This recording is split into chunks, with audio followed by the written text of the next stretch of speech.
Depois que eu comecei a pedir perdão por esses casos que eu estou mencionando, eu comecei a trazer paz à vida de muita gente. Para pedir perdão por coisas que não estavam nem na minha conta. É evidente que quando você estabelece a paz com as pessoas, você começa a ter oportunidade de ser um instrumento de Deus na vida delas. É por isso que Satanás bota a contenda, porque Satanás ele sabe que pela contenda ninguém vai a lugar nenhum, não é? Ninguém vai a lugar nenhum. Nós precisamos de uma natureza nova. E só o Espírito Santo pode dar essa natureza nova. Nós precisamos gastar tempo de qualidade para conhecer aquele que é a vida eterna. E a vida eterna é esta, que te conheçam a ti, só por único Deus verdadeiro, e a Jesus Cristo a quem enviaste. João 17:3. Há duas coisas da vida cristã, que é o segredo dela, é conhecer a Deus e conhecer Jesus Cristo, seu Filho. A pergunta é se a gente conhece a Deus. A pergunta é se a gente conhece Jesus Cristo. Às vezes o conhecimento pode ser superficial, às vezes, na verdade, a gente não tem muito tempo para estudar as Escrituras, não temos tempo para orar. Nós precisamos nos tornar intimamente familiarizados com o Salvador. Conhecer a Deus e a Jesus é ter uma experiência com eles. E esse final de semana nós vamos entender como é que nós podemos fazer essa reforma completa na nossa vida. O maior inimigo do cristão hoje são os pecados espirituais. Porque, como eu disse para vocês, a gente não se sente pecador, porque a gente guarda os 10 mandamentos. E pecado é a transgressão da lei. Então a gente olha para o nosso comportamento e não tem nada que desabone. Não tem nada que desabone o nosso comportamento como cristãos. Mas os pecados que estão destruindo a nossa fé, o nosso crescimento cristão, são esses pecados espirituais que ninguém vê, que é oculto, né? Por exemplo, impaciência, intolerância. Esse é um pecado espiritual que ninguém vê. Os pecados espirituais, eles podem afetar o comportamento. Eles podem afetar o comportamento. Mas há pessoas que têm o controle dos seus pecados. Elas não permitem que o pecado que está no coração ele seja extravasado para fora. Então ele odeia, eu odeio esse irmão aqui, eu detesto ele, mas eu cumprimento ele, dou um sorriso para ele. Irmão, muito prazer. Ô José, esse pecado. Gente do céu, isso é terrível aos olhos de Deus. Se o teu pecado está lá dentro do teu coração, você está jogando outra coisa. Aí esse pecado a gente chama hipocrisia, né? Esse pecado a gente sempre faz hipocrisia. Ai, como eu estava com saudade de você. Ah, que essa praga veio fazer aqui. Recebe um presente. Ai, muito obrigado. Eu estava precisando disso. Estava coisa nenhuma. Estava achando o presente muito ruim, muito fraquinho. Pecado da hipocrisia. Esse pecado está corroendo os filhos de Deus. Diante do trono da graça. Esses pecados espirituais, o ódio, a raiva, a inveja. Comprou um carro novo, eu tenho que comprar. Comprou um vestido novo, eu tenho que comprar. Pecado da inveja, às vezes involuntário, que você nem percebe, né? Ninguém viu, ninguém sabe. São os pecados espirituais, pecados ocultos. O orgulho, se sentindo superior às pessoas. Olha, esse aqui eu posso falar porque eu tenho esse pecado. Eu posso falar disso. Né? Quando você se sente, eu vou lá agora, eu sou bom, né? Sou missionário na janela 1040. O que tem isso de bonito e feio? Né? Irmãos, o que faz a gente grande é o poder de Deus. O que faz a gente eficiente é a direção de Deus. O que faz a gente alguma coisa nessa vida é Deus.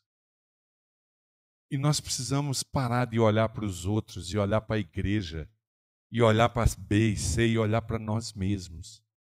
Porque esse é o grande problema. Os pecados espirituais estão corroendo a gente por dentro e a gente não olha para nós mesmos.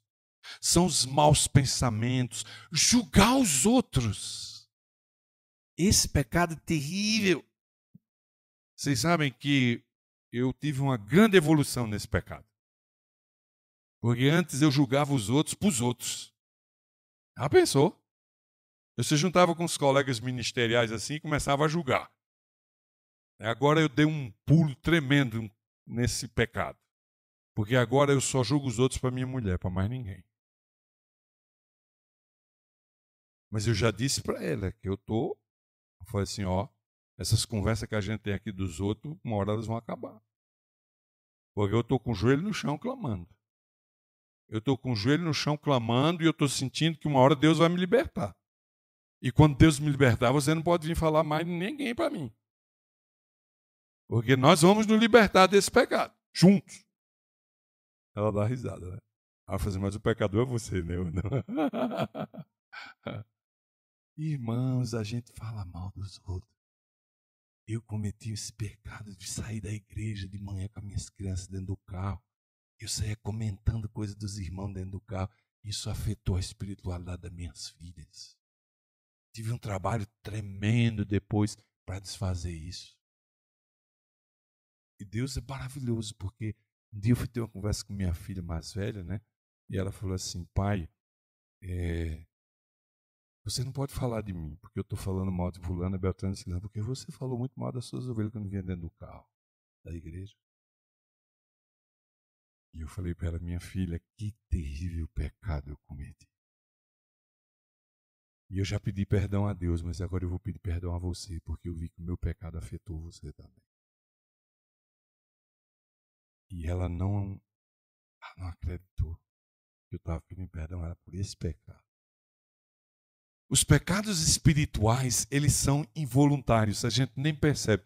Eu tenho que começar a andar mais rápido aqui, que eu estou muito devagar. Senão depois eu vou ter problema com o horário. Bem, agora eu quero mostrar para vocês 2 textos da Bíblia que me consomem. São textos da Bíblia que eu acho que todo cristão que quer ser cristão precisa prestar atenção. Eu tento conciliar esses textos com minha vida espiritual e eu tenho dificuldade. São textos muito fortes. São 2 textos da Bíblia que mostram a nossa debilidade. O primeiro está em Marcos, no capítulo 16, e o versículo 16 a 18. Esse texto, ele é uma continuação da grande comissão evangélica de Marcos, que Mateus diz, ide por todo mundo e pregar o evangelho. Em Marcos, no capítulo 16, no versículo 15, que é o versículo que antecede 16, ele diz assim, não é? Que nós precisamos pregar e pregar o evangelho a todo mundo. E depois, ele diz assim, 16, quem crê e for batizado será o quê? Mas quem não crê será o quê? Claro, ninguém aqui está perdido, porque está todo mundo batizado. Mas não é bem isso que a palavra de Deus está falando aqui. Ele diz assim, e estes sinais seguirão aos que o quê? Em meu nome expulsarão demônios, falarão novas línguas, pegarão nas serpentes, e se beberem alguma coisa mortífera, não lhes fará dano algum, e imporão as mãos sobre os enfermos, e o quê? Existe alguém aqui nesse auditório que crê?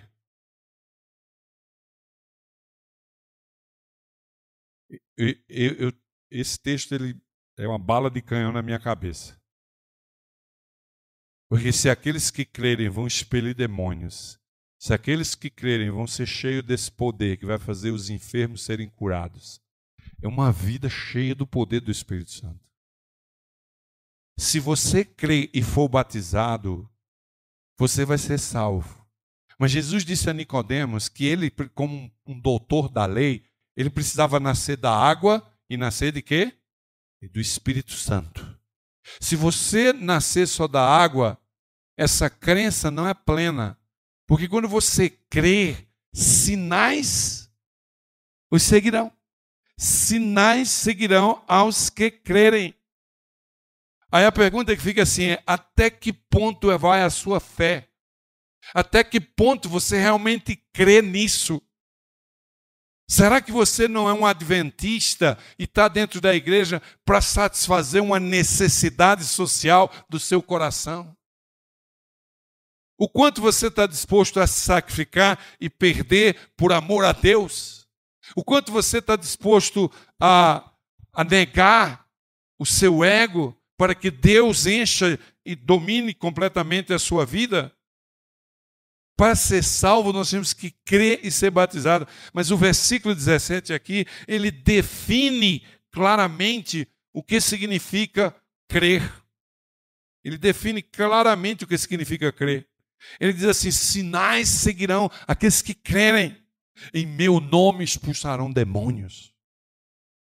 Existe uma coisa interessante sobre esse negócio de demônios. Eu me lembro que, quando eu era pequeno, a gente tinha muito mais pessoas possessas por demônios do que a gente tem hoje. Quase todo mês eu sabia de uma pessoa possuída pelo demônio em algum lugar. Hoje, raramente você vê uma pessoa endemoniada. Sabe por quê? Porque quando a mornidão do povo de Deus toma conta da vida dos cristãos, o diabo não precisa mais trazer os demônios para nada. Vocês veem os demônios no templo de Cristo? Quantos demônios... Satanás mandava demônios por cima de Jesus ao detalhe. Era endemoniado em tudo quanto era esquina no templo de Jesus. Essa igreja no passado ela já foi mais fiel. Essa igreja no passado já foi mais fervorosa. Essa igreja no passado ela já abalou o poder das trevas. E era por isso que se havia muitas pessoas endemoniadas. Mas hoje não se precisa mais de demônio, porque o secularismo já está tomando conta da vida dos cristãos. A nossa identificação com o mundo já está nas roupas, na comida, já está em tudo, no comportamento. Não é? Se alguém der um tapa na sua cara, você quebra a cara dele de volta. É nato. O nosso cristianismo, ele é um cristianismo de aparência, porque ele está fundamentado no comportamento. E é por isso que Deus quer o teu coração. Porque quando a gente dá o coração a Deus, a gente não precisa se preocupar com mais nada. Aqueles que crerem de verdade, sinais seguirão. Expulsarão demônios, falarão novas línguas. Eu, às vezes, estou lá trabalhando onde eu trabalho, precisando de aprender aquela língua lá, e eu falo: Senhor, me dá um dom de línguas. Como que o dom de línguas fosse uma coisa que Deus disse assim: eu vou te dar. Depois eu cheguei à conclusão, fazendo uma análise mais profunda do meu pedido, que se Deus me desse o dom de línguas, de falar aquelas línguas lá, eu ia ficar muito cheio da minha pança, muito orgulhoso de que eu estava falando fluentemente aquelas línguas lá. Deus falou assim: ó, você com esse coração aí, meu amigo, você não vai falar outra língua tão cedo. E o inglês que eu falo levou 5 anos para eu aprender, ainda não é bom. E ainda não é bom. A gente fica orgulhoso de tudo que a gente tem, orgulhoso do sítio, orgulhoso da vida, orgulhoso da fazenda, orgulhoso do carro novo, orgulhoso da casa nova. A gente se orgulha de tudo. É por isso que às vezes as pessoas sobem, ficam bem na vida, depois despencam lá para baixo. Porque elas usam os bens dela para abençoar ela mesma, não para abençoar os outros. Quando Deus te der bênçãos, já pega essas bênçãos e abençoe os outros. Você vai ver que esse é o grande propósito da vida, viver para abençoar outros. Que coisa linda. Sabe, meus queridos, esse texto bíblico, ele mexe forte comigo. Ele até diz assim que se a gente for beliscado por uma serpente, o veneno não vai matar a gente. Não vai fazer o teste não, porque se você for fazer o teste, você vai parar no hospital e se não no buraco. Não faz o teste não. Deus não está falando isso não, para tu dizer, eu creio, vem serpente, me morde. Vai, faz isso aí, você vai ver o que vai acabar. A vida cristã não é assim. Deus nunca faz nada para glorificar nós mesmos. Nada. E eu vou dizer uma coisa para vocês. Muitos daqueles milagres que foram feitos no tempo da igreja apostólica, eles nem sequer foram publicados. Deus às vezes fez um milagre para aquela pessoa, para aquele perdido. Deus não quer que essa igreja pregue o evangelho se orgulhando dos milagres. Imagina se a gente já anda com um salto dessa altura, porque é a igreja da verdade. Imagina se Deus agora começar a fazer milagres entre nós aqui, o que vai acontecer com a gente? Na verdade, nós precisamos fazer uma reforma na nossa vida. Precisamos de um coração novo para amar os pecadores, amar os que nos odeiam, amar o que nos persegue. Esse texto, ele mexe comigo cada semana, porque eu reconheço que eu creio, mas não creio o suficiente para fazer os sinais que a palavra de Deus fala. Então isso significa que eu não estou no ponto ainda. Ainda tem uma obra para ser realizada. E aí tem um outro texto que para mim é mais complicado ainda. São João 14, verso 12. Esse é o segundo. Um texto poderoso. Olha o que ele diz. Na verdade, Jesus está falando para Tomé e para os discípulos. Ele diz assim, na verdade, vos digo que aquele que crê em mim também fará as obras que eu faço. E as fará o quê? Do que estas, porque eu vou para onde? Meus queridos, esse texto aqui, interessante que Jesus, ele usa a expressão assim, ó, vos digo que aquele que o quê? Que crê. É a mesma coisa do outro texto. Aquele que crê, os sinais vêm. Aquele que crê vai fazer as obras que eu faço. Aquele que crê fará obras maiores do que eu faço. Aí eu olho para mim assim como pastor, com todos esses anos de ministério, ordenado, e eu começo a duvidar se eu creio mesmo. Será que eu creio? Porque se eu creio de verdade, os sinais vão seguir a minha crença. E eu vou fazer as obras que Jesus fez. Maiores que Jesus fez. Mas a minha fé ainda é pequena. A minha experiência espiritual ela é pequena. O tipo de relacionamento que eu tenho não é suficiente. Jesus disse aqui nesse texto que a igreja continuaria as obras dele e a igreja apostólica continuou. Imagina Pedro chegando, entrando no templo e estava lá aquele aleijado e Pedro diz assim, olha, eu não tenho prata nem tenho ouro, mas o que eu tenho eu te dou. Toma a tua cama, levanta e o quê? Em nome de Jesus Cristo. Eu esqueci de falar isso. Não foi em nome dele. Em nome de Jesus Cristo. E vocês sabem que aquilo abalou o templo. Mas quando as pessoas pegaram tanto o aleijado quanto Pedro para saber qual era a figura que estava presente na discussão, Jesus Cristo. O milagre de Pedro exaltou Jesus Cristo. Não exaltou Pedro. E assim a gente vê pela igreja apostólica fora. Meus queridos, existe uma promessa que foi feita a nós que está sendo desprezada. Nós não estamos dando a devida atenção à promessa do Espírito Santo. E Jesus, um pouco antes de partir, ele chegou na montanha do Monte das Oliveiras e ele disse assim, Atos 1:5, porque na verdade João batizou com água, mas vós sereis batizados com o quê? Batismo do Espírito Santo. Essa expressão faz os adventistas tremerem, porque a igreja pentecostal prega o batismo do Espírito Santo. Então nós não queremos nos identificar com os pentecostais, então a gente não prega sobre o batismo do Espírito Santo. A gente não fala o batismo do Espírito Santo. Embora se você abrir o Novo Testamento, lá está cheio de pessoas que receberam o batismo do Espírito Santo. Paulo até fala de uns discípulos que foram batizados pela água e quando apareceram encontrar ele não tinha sido batizado pelo Espírito Santo. Ele impôs a mão sobre aqueles homens e o Espírito Santo desceu sobre eles e eles profetizaram. Você não tem ideia o que vai acontecer com a vida dos cristãos quando eles receberem o Espírito Santo, o batismo do Espírito Santo. Todos nós temos o Espírito Santo. É por isso que a gente se batizou e se converteu um dia. Por exemplo, você vai andando na rua, tem um aleijado, aí você sente pena dele para dar dinheiro. Sabe quem é que faz essa pena vir no teu coração? É o Espírito Santo. Você quis se batizar um dia, fazer o que é certo, ajudar o necessitado, é o Espírito Santo. O Espírito Santo está presente na nossa vida. Agora, o batismo do Espírito Santo é outra coisa. Todo mundo tem o Espírito Santo. Mas o batismo do Espírito Santo é uma plenitude do poder do Espírito Santo que toma conta do coração e faz a vida do cristão se tornar uma vida cheia de poder. Por isso Jesus disse aos discípulos, mas recebereis o poder do Espírito Santo, que há de vir sobre vós, e ser-me-eis testemunhas tanto em Jerusalém, como em toda a Judéia, Samaria e até onde? O fim da terra. E recebereis o poder. Meus queridos, talvez a pergunta que eu faço aqui hoje é a seguinte: aonde é que está esse poder? Aonde está esse poder? É por isso que eu disse para vocês assim que em todos os meus anos de adventista eu nunca fui profundo dentro da Bíblia. E quanto mais profundo você vai dentro da Bíblia, mais você vai ficando abalado espiritualmente. Então é melhor nem estudar a Bíblia. Se perder mesmo, se perder dentro da igreja. Pelo menos no dia do fogo vai queimar rápido. Mas vai queimar. Vai queimar rápido, mas vai. Agora, se quer ir para a vida eterna mesmo, vai ter que entregar o coração. Se quer ir para a vida eterna mesmo, tem que parar com essa religião de sábado, domingo e quarta-feira. Tem que parar com essa religião. Não parar de ir para a igreja, não.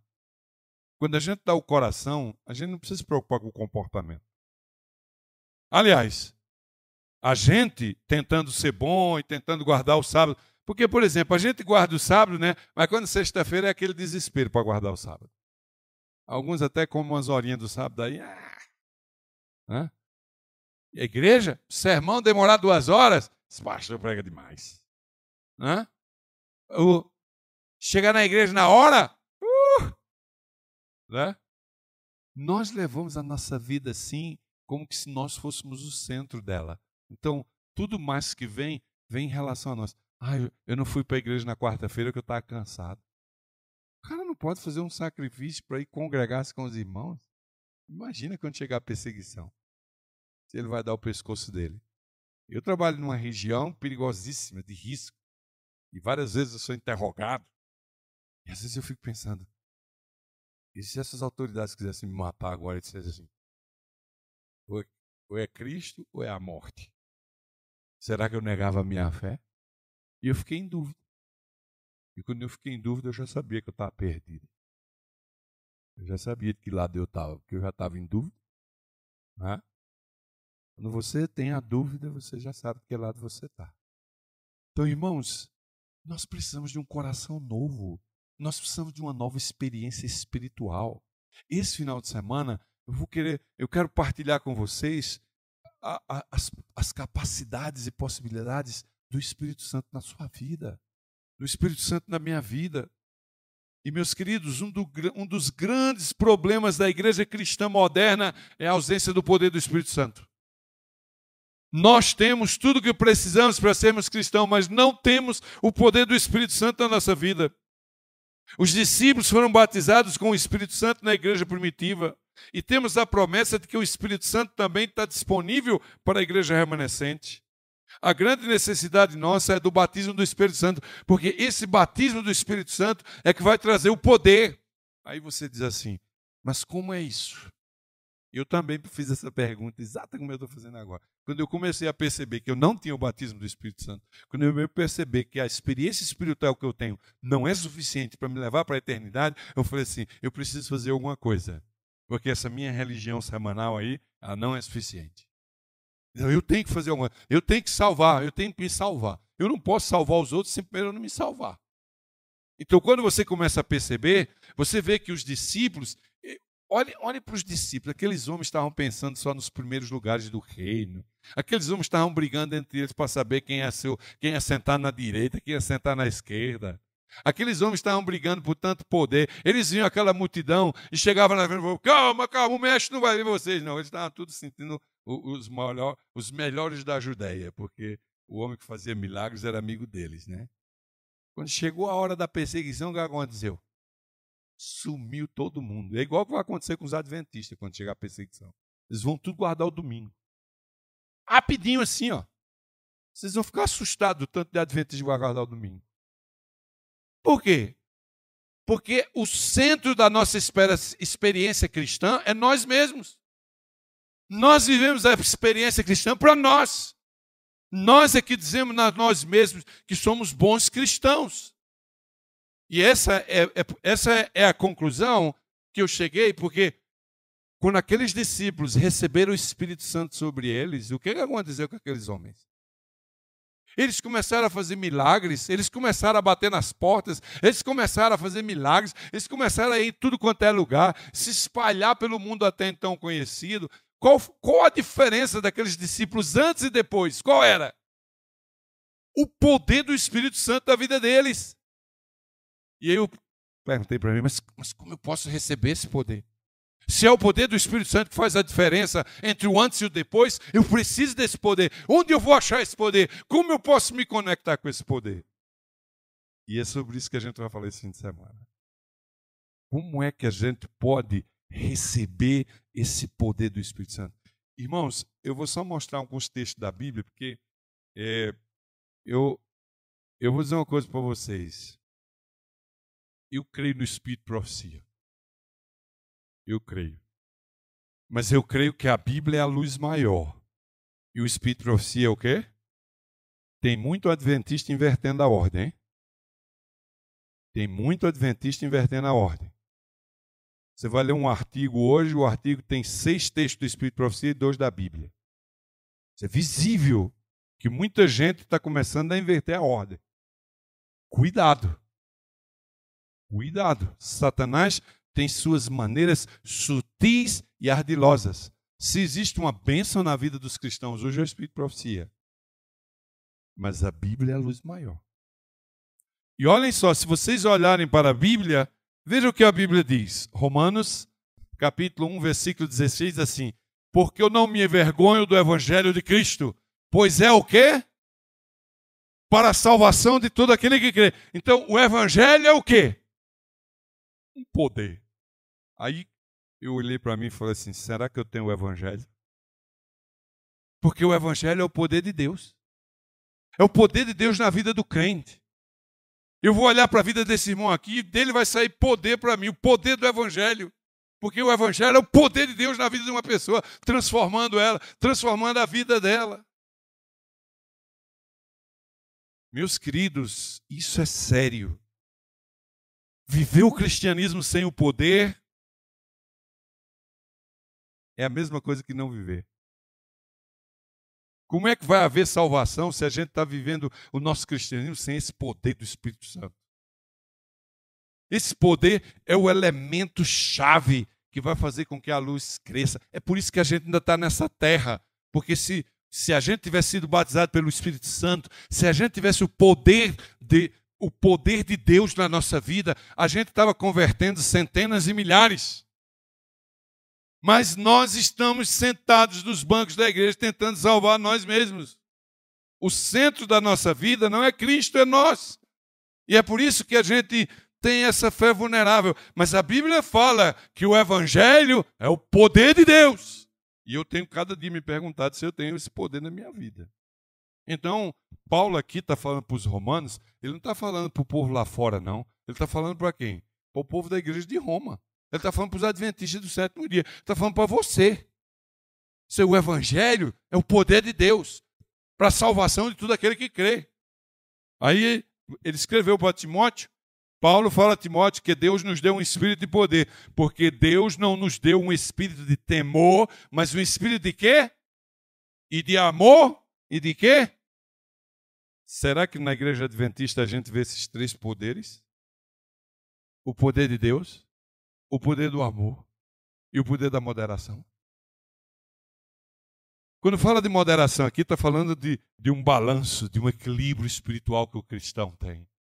Quando fala do amor, fala de uma vida que ama incondicionalmente. Amar quem é adventista, amar quem é irmão, amar quem é próximo, amar quem faz coisa boa para nós, é muito fácil. Agora, Jesus, ele espichou a corda desse princípio. Ele espichou a corda desse princípio quando ele disse assim, amai quem? Vossos inimigos. Ó Senhor, tem misericórdia de mim. Com esse sangue nordestino aqui. Amar o inimigo. Amar quem me faz mal. Amar quem está falando mal da minha filha lá na rua. Amar quem está falando mal de mim. Irmãos, só o poder de Deus, através do Espírito Santo, pode transformar o seu coração. Só o poder de Deus pode dar a você um coração novo. E Paulo diz em 1 Coríntios 4:20, ele diz assim, porque o reino de Deus não consiste em palavras, mas em quê? Em poder. Nós precisamos desse poder. Nós temos que receber o poder do Espírito Santo em nossa vida. Essa é a minha busca espiritual hoje. Eu não posso mais continuar adventista, pastor adventista e pregando a mensagem adventista sem o poder. Agora, para receber o poder, eu tenho que fazer uns acertos comigo mesmo. Não é com ninguém, não. São coisas que estão dentro dessa velha natureza aqui e que não são boas, que precisam ser renunciadas, que precisam ser transformadas e definitivamente nós precisamos receber esse poder em nossa vida. E Jesus é um grande exemplo para nós. Por exemplo, Jesus recebeu o batismo e o poder do Espírito Santo, embora ele fosse filho de Deus. O ministério de Jesus foi um sucesso porque ele tinha o Espírito Santo. Jesus foi batizado por João Batista e ele não precisava ser batizado. Por quê? Porque ele não tinha o quê? Ele não tinha pecado. Quando ele saiu da água, a Bíblia diz que o céu se abriu e havia uma voz do céu dizendo: este é meu filho amado, em quem o quê? E a partir daí ele foi cheio com o poder do Espírito Santo. Queridos, poder do Espírito Santo estava entronizado na pessoa de Jesus. Essa era a razão porque Jesus fazia milagres, essa era a razão porque Jesus fazia o coxo andar, dava vista aos cegos. O ministério de Jesus era cheio do Espírito Santo. Por isso que ele disse que nós faríamos as mesmas obras que ele fez. Por quê? Porque nós receberíamos o poder do Espírito Santo. Ele disse: recebereis o poder do Espírito Santo. Quando recebemos o poder do Espírito Santo, as mesmas obras que Jesus fazia, nós faremos. E até o quê? E até obras maiores nós faremos. Mas a verdade é que hoje há muitas palavras faladas e muito pouca ação. Temos muita religiosidade, mas não somos verdadeiros seguidores de Cristo. Temos uma ortodoxia, mas não temos poder. Temos muita discussão e pouca missão, muito barulho e pouco resultado. Devemos ser cristãos, não religiosos. Devemos dizer a vida com tal poder que estejamos dispostos a morrer por Jesus Cristo. Irmãos, as obras não podem salvar ninguém. Por mais que você tente ser bom, a sua natureza ela é má. Então, o Espírito Santo ele tem que entrar na nossa vida e fazer por nós uma obra que nós não podemos fazer por nós mesmos. E isso é justificação pela fé. Justificação pela fé é você deixar o Espírito Santo entrar na sua vida e fazer por você aquilo que você não pode fazer por você mesmo. Essa é a nossa chance. Se nós tivéssemos recebido esse poder do Espírito Santo, Jesus já teria voltado. Nós não estaríamos mais aqui nessa terra. Mas olha para a condição da nossa igreja hoje. É muito fácil falar da condição da igreja, né? Mas olha para a tua condição hoje. Eu não posso analisar a condição da tua vida, mas seja honesto com você mesmo. Olhe para a sua condição espiritual. Não adianta a gente ficar pregando que o Papa vai fazer o domingo, que o decreto dominical está chegando. Se Jesus voltar mesmo essa semana, a gente vai tudo para o inferno. A gente está tudo perdido. Porque olhando para a nossa vida, a gente parece muito mais com o laodiceano do que remanescente. Você pode discordar comigo e ficar cego. Mas a mensagem diz que o laodiceano é cego mesmo. Ele não quer ver. Ele está mesmo na miséria e não quer admitir. Ele ainda acha que ele está bem. A nossa justiça própria, ela é terrível. Ela destrói a nós. É muito difícil a justiça de Deus entrar. É muito difícil o poder de Deus entrar quando a justiça própria está imperando. E a justiça própria ela é dominada pelo ego. Ela é dominada por nós. Amanhã a gente vai ver que a natureza carnal que controla a nossa vida, ela tem a capacidade de parecer espiritual. Mas, na verdade, a vida não está controlada pelo Espírito Santo. E é essa a diferença que faz. Meus queridos, eu quero terminar a mensagem dessa noite. E eu vou pular 2 slides aqui que eu coloquei. porque eu quero terminar com esse slide. Eu estou terminando já. Membros da igreja cheios do Espírito Santo. Quando estivermos cheios do poder do Espírito Santo, não haverá reuniões nesta igreja sem conversões, curas e milagres. Amém, igreja? Esse amém foi muito fraco para o Espírito Santo. Eu vou ler de novo para ver se o amém melhora, tá? Olhem só esse texto que está na tela. Quando estivermos cheios do poder do Espírito Santo, não haverá reuniões nesta igreja sem conversões, curas e milagres. Essa é a minha igreja. Essa é a minha igreja. Meus queridos, Satanás, de alguma maneira ou de outra, ele tem trabalhado com os filhos de Deus, aqueles que têm a verdade de Deus, para que eles se alienem do Espírito Santo e mantenham-se afastados dessa mensagem. Eu estou cansado dessa religião, dessa religiosidade rotineira que vivemos como cristãos. Se para ir para o céu vai ser fazer só isso, se o céu vai ser isso, o céu não vai me preencher. Eu preciso de algo mais. E eu venho aqui hoje dizer a vocês, em nome de Jesus, de que a vida cristã é muito mais isso do que essa religiosidade que a gente está vivendo. Porque a palavra de Deus diz que Deus enviou o Espírito Santo para derramar o poder sobre nós. O poder de Deus, isso é o Evangelho. Um poder que não está na nossa igreja, um poder que não está nos nossos ministros, um poder que não está nos nossos membros, um poder que está faltando. A obra não vai ser terminada sem esse poder. Não adianta ficar pensando que a chuva serolha vai ser um movimento espiritual que vai acontecer no futuro. Você vai se perder pensando nisso. A chuva serolha é o batismo do Espírito Santo e era ontem. Era para ser ontem. Se não foi, era para ser hoje. E eu vivi a minha vida inteira, 60 anos, e só de uns 2, 3 anos para cá que eu acordei, que eu percebi que eu estava perdido. Nunca tive aquele gozo, aquela alegria da salvação no coração. Sempre tentei fazer boas obras, mostrar que era um bom pastor, mostrar que era uma boa pessoa, fazer o pode da igreja e o não pode, e cuidar de todas as doutrinas e fazer tudo que é certinho. Mas aonde ficou o poder? Aonde está o poder? Esse poder só vem na nossa vida com o Espírito Santo. Um poder que vai transformar nossas vidas, vai transformar nossas reuniões, vai transformar nossa maneira de ver a vida, ver as pessoas. Hoje os divórcios estão dentro da igreja já. Hoje o povo dentro da igreja já está tudo brigando entre eles e falando mal da vida um do outro. Satanás fazendo um carnaval dentro da igreja. Perdemos completamente a nossa linha. A igreja é destituída de poder, porque nós estamos cada vez mais distante do Espírito Santo, cada vez mais distante da nossa espiritualidade.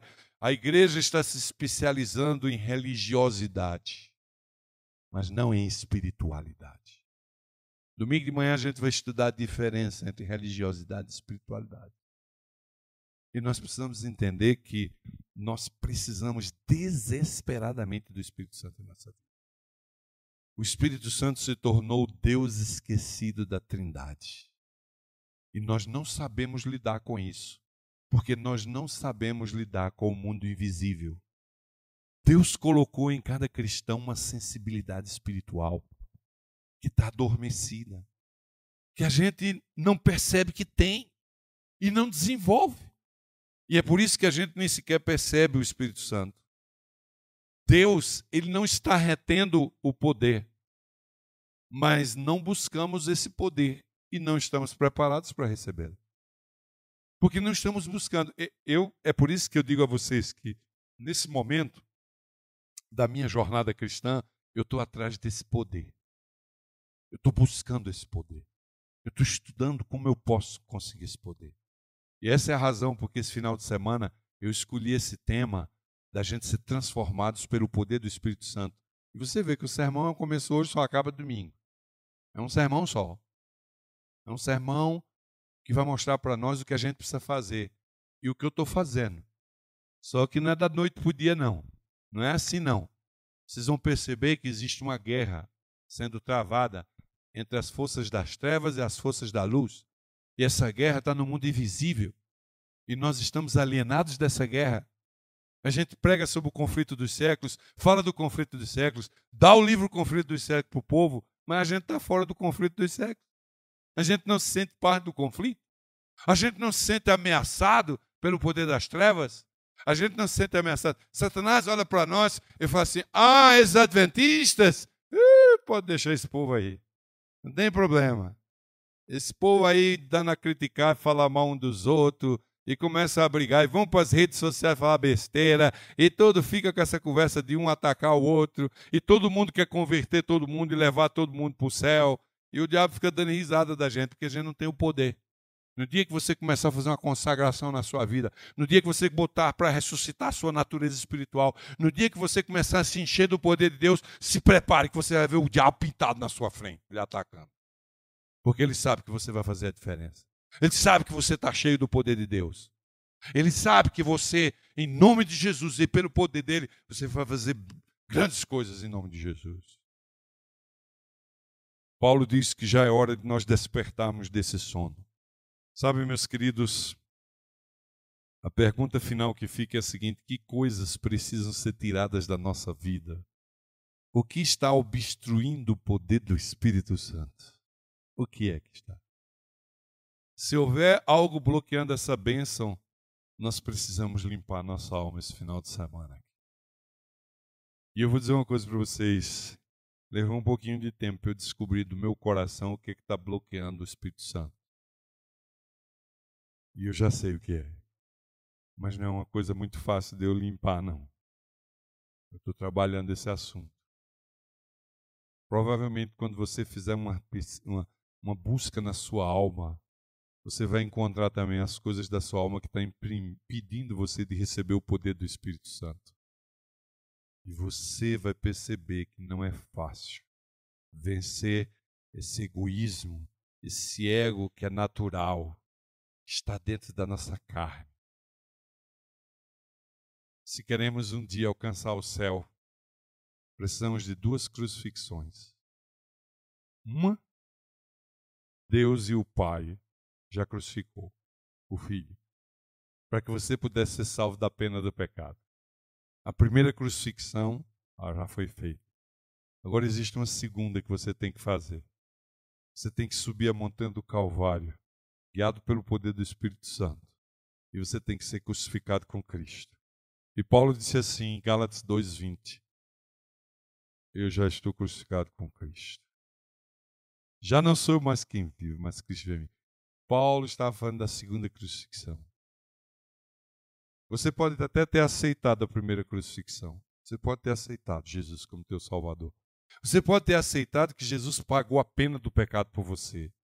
Mas se você não estiver disposto a subir a montanha do Calvário com Jesus e crucificar o teu ego junto com Ele, eu posso te garantir, te afirmar com certeza de que você não vai conseguir a vitória final. Nós não podemos ficar só na primeira crucifixão. Nós temos que nos render à segunda também. Foi muito doloroso para mim descobrir que o meu maior inimigo sou eu mesmo. Eu sempre achei que o meu maior inimigo era Satanás.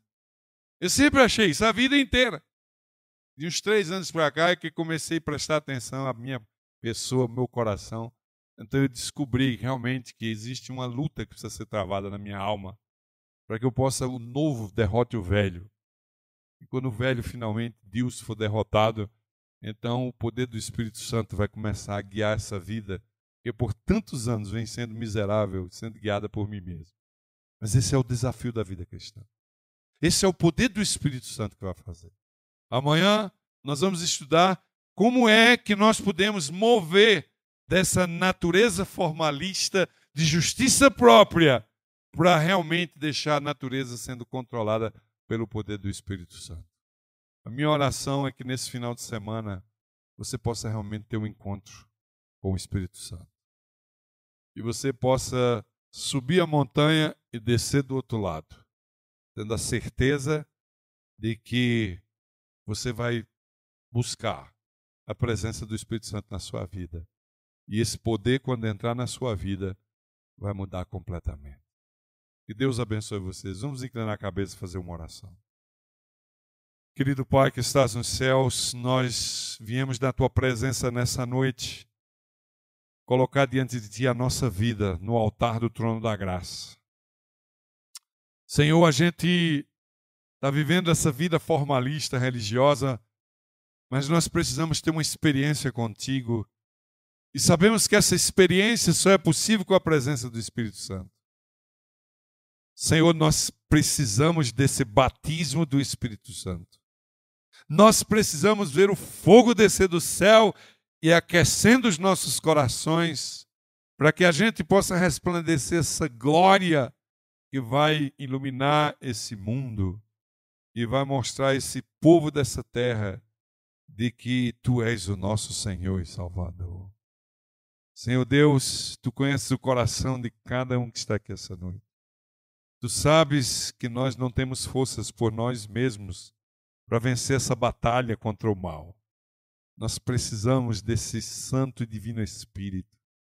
Nós precisamos desse poder que a Bíblia fala que nós precisamos. Porque o Evangelho não é palavras, o Evangelho é o poder de Deus. Senhor, abre os nossos olhos, mas mais que isso, abre o nosso coração. Que o Senhor vos abençoe e vos guarde. Que o Senhor faça resplandecer o seu rosto sobre ti e tenha misericórdia de ti.